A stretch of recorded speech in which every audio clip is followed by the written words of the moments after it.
कुछ सफ़र दूरी तय करने के लिए नहीं होते, वो आपको अंदर से बदल देते हैं। हे, आई एम शेखर चौहान और ये मेरा पहला ट्रैवल ब्लॉग है।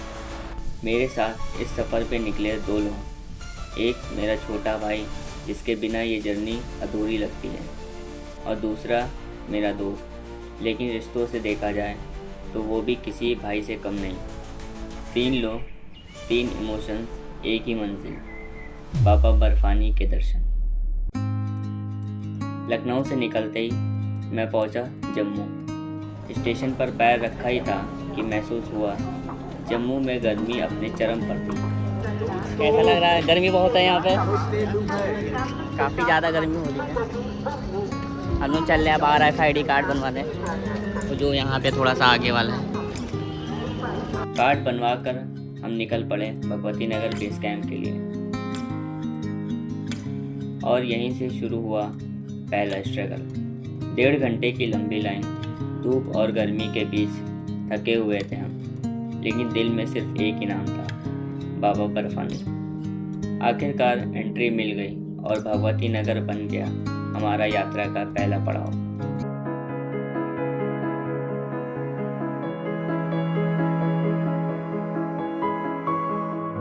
थोड़ी देर आराम किया और शाम को निकल गए भंडारे का प्रसाद लेने। यहाँ ना कोई बिल था, ना मेन्यू, सिर्फ प्रेम, सेवा और महादेव का नाम। सेवा में जुड़े चेहरे बिना जाने भी परिवार लग रहे थे। रात के 2 बजे, नींद अधूरी थी, थकान पूरी थी। फ्रेश वगैरह होके हमने बैग उठाया और निकल गए अपनी बस ढूंढने, जो एक ट्रैक से कम नहीं था। हर तरफ भीड़ थी, कन्फ्यूज़न था और वक्त भाग रहा था। देखिए हम लोग यहाँ पे बेस कैंप में खड़े हुए हैं और ये बालटाल की बसें निकल चुकी हैं, जो कि अभी समय हो रहा है 3 बज रहा है। अभी पहलगांव हम लोग को जाना है, तो पहलगांव की बसें आधे घंटे बाद निकलेंगी। कॉन्वॉय रेडी थी और हम निकल पड़े पहलगांव बेस कैंप की तरफ, अपने असली सफ़र की शुरुआत। और फिर जब नेचर बोलता है तो आप बस चुप होके देखते हो। वो पहाड़ियाँ, वो बादलों से छुपी हुई नदियाँ और सुबह की वो ठंडी हवा, एक अलग ही संसार था। थोड़ा रुके, चाय पी, ब्रेकफास्ट किया, लेकिन सबसे ज़्यादा मिला क्या? सुकून। वो सुकून पहाड़ों में मिलता है, जहाँ मोबाइल सिग्नल्स नहीं, लेकिन महादेव की एनर्जी पूरी होती है। और ऐसे ही देखते देखते पहलगांव आ गया। दोस्तों हमने चेक पोस्ट क्रॉस कर लिया है, नुनवान बेस कैंप का। देख सकते हैं नज़ारा यहाँ का, बहुत खूबसूरत हो रहा है और हल्की हल्की बारिश भी हो रही है। चेक पोस्ट क्रॉस करते ही हमारी नज़र अटकी एक व्यू पर। टाइम लैप बनाने का कोई प्लान नहीं, लेकिन दिल ने बोला अब नहीं बनाया तो ये पल दोबारा नहीं मिलेगा। बैग रखे और निकल गए पहलगांव की खूबसूरत वादियों में। हवा कुछ कह रही थी, नदियाँ कुछ सुनना चाह रही थी, खामोशियों में भी एक आवाज़ थी जो अंदर तक जा रही थी। यहाँ आके लगा ये सफ़र सिर्फ फिज़िकल नहीं था, ये स्पिरिचुअल जर्नी थी। पहलगांव ने सिर्फ नज़ारे नहीं दिए, उसने एक एनर्जी दी जो शब्दों से परे है। और ये तो बस शुरुआत थी, आगे क्या होगा उसके लिए क्या हम तैयार थे? सुबह की हवा में बारिश की बूंदें थी और मन में एक सवाल, क्या आज यात्रा शुरू भी होगी? लगातार बारिश हो रही थी और लग रहा था कि ट्रैक का पहला दिन शायद डिले हो जाए, लेकिन सुबह 8 बजे खबर मिली, यात्रा ओपन हो गई है। और बिना वक्त गवाए हम टेंट से बैग उठाए और निकल गए चंदनवाड़ी के लिए, जो कि था हमारा तीसरा पड़ाव। पहलगांव से एक गाड़ी मिल गई और 1 घंटे के अंदर बारिश में भीगते भीगते चंदनवाड़ी के खूबसूरत रास्तों से होते हुए पहुंच गए स्टार्टिंग पॉइंट, जहां से हमारी पैदल यात्रा शुरू होने वाली थी। यहाँ हर कुछ किलोमीटर पे नेचर का एक नया मोड़ मिलता था।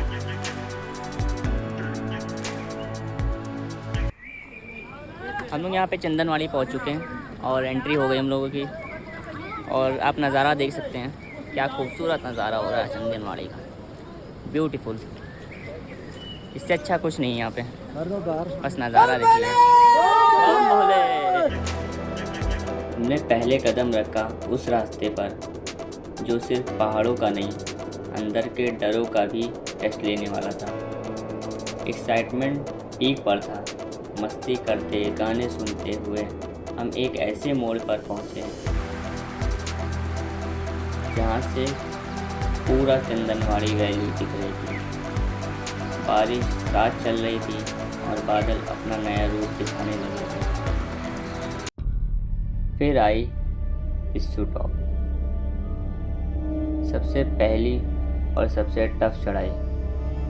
सांस भारी हो गई थी, थकान हद से ज़्यादा थी। काफ़ी ज़्यादा टफ चढ़ाई थी, हालत ख़राब हो गई थी 2 किलोमीटर चढ़ने में, एकदम खड़ी चढ़ाई थी। और आप ये भी देख सकते हैं, ये पुराना रास्ता था पिस्सू टॉप का।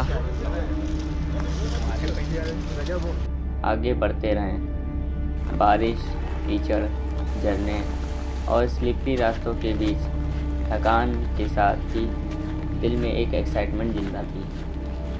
ऋतिका, आप क्या बोलना चाहिए? जो 2 किलोमीटर की चढ़ाई थी हम लोग की पिस्सू टॉप की, कैसा फील हुआ? बहुत ही दर्दनाक था। दर्दनाक नहीं, हाँ, वर्ड नहीं मिल रहा है वर्ड नहीं मिल रहे हैं, क्योंकि हम थक चुके हैं। थक गए हैं बहुत ज़्यादा। और तब एक पल आया जहाँ सब कुछ रुक गया था और हम शेषनाग लेक के पास थे। ये झील सिर्फ पानी नहीं थी, ये एक जज्बा था जो रूह तक उतर गया। जैसे जैसे हम लेक के पास आए, ऑक्सीजन कम होने लगा, थकान डबल हो गई और डर भी लगने लगा। लेकिन अंदर से एक आवाज़ आई, रुकना नहीं है। ये देखिए, यहाँ से शेषनाग आपको सही दिखेगा भैया, क्या व्यू है।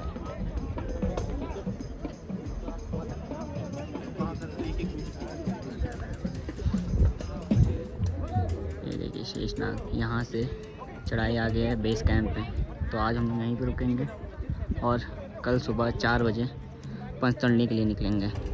परसों हम लोग के दर्शन होंगे, अगर मौसम सही रहा तो, वरना कुछ कह नहीं सकते।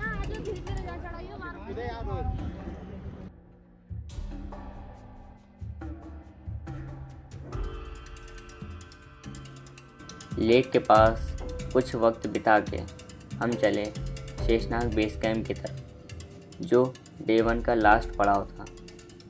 और उस रात ने एक और टेस्ट लिया, ऑक्सीजन और भी कम, और वो रात ज़िंदगी भर याद रहेगी। कल रात से काफ़ी ज़्यादा तेज़ बारिश हो रही थी और जब हम सुबह उठे तो एक निराशा हुई, यात्रा रोक दी गई। लेकिन सुबह के 7 बजते ही एक खुशखबरी आई, यात्रा फिर से शुरू हो गई थी और हमने तुरंत बैग उठाया, निकल गए सबसे बड़े चैलेंज की तरफ, गणेश टॉप। और ये अमरनाथ ट्रैक का टफेस्ट पार्ट था, क्योंकि यहाँ पर ऑक्सीजन लेवल काफ़ी कम था। साथ ही बारिश रुकने का नाम नहीं ले रही थी और रास्ते कीचड़ से भरे थे। लेकिन बीच बीच में जो नज़ारे थे वो रुकने ही नहीं दे रहे थे।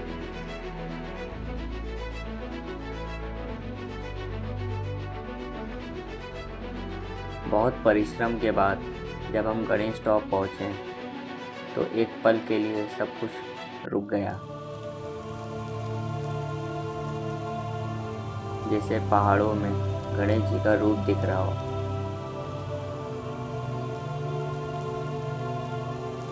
गणेश जी से आशीर्वाद लेकर हम बढ़े पुष्पपत्री की तरफ, जहाँ लगा था अमरनाथ का सबसे मशहूर भंडारा।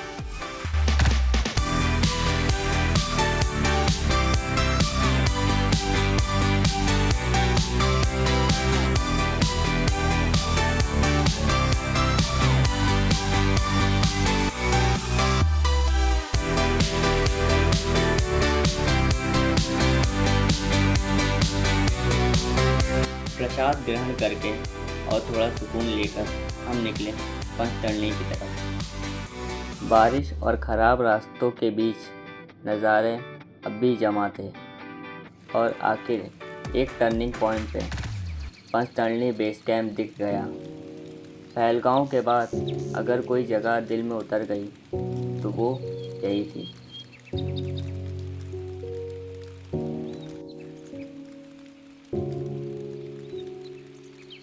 सुबह होते ही एक खुशखबरी मिली। आज मौसम साफ है और उस पल का सुकून शब्दों में बयां नहीं हो सकता। लग रहा था बाबा खुद साथ चल रहे हैं। बस इंतज़ार था एक दर्शन का और हम निकल पड़े इस ठंडी ठंडी हवाओं के साथ। बारिश के बने पुराने निशान दिखने लगे। रास्ते फिर से मुश्किल था। 3 किलोमीटर ट्रैक करने के बाद हम पहुँचे संगम टॉप, जहाँ बालटाल और पहलगांव रूट मिलते हैं। और फिर वो पल जिसका इंतज़ार दिल से था। अमरनाथ गुफा हमें सामने दिख रही थी और सारी थकान एक पल में गायब हो गई थी।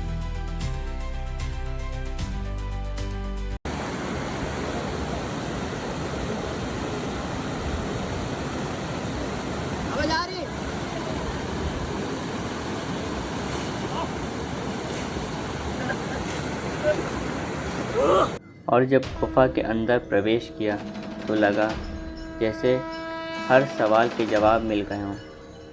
क्या मांगना था, क्या भूल गए, कुछ याद नहीं।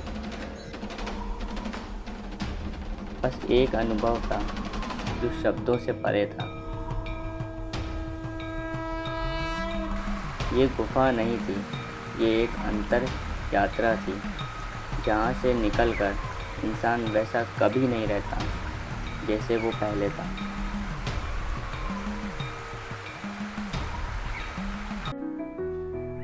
और अब वो पल आ गया था जो सबसे मुश्किल था, वापस लौटना है। बालटाल रूट से नीचे उतरते वक्त पैर जवाब दे रहे थे और रास्ते और भी खराब मिले। बालटाल का व्यू एक अलग ही कहानी बयां कर रहा था।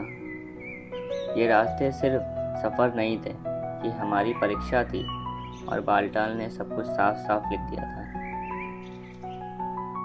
बेस कैंप दिखते ही थोड़ा सा निराशा हुई, क्योंकि ये यात्रा का अंतिम पड़ाव था। बालटाल बेस कैंप पहुंचते ही लगा ये सफ़र सिर्फ शारीरिक नहीं, आध्यात्मिक भी था। उम्मीद है आपको हमारी जर्नी पसंद आई होगी। फिर मिलेंगे एक नए चैप्टर में, एक नए सफ़र के साथ। Till then, stay tuned.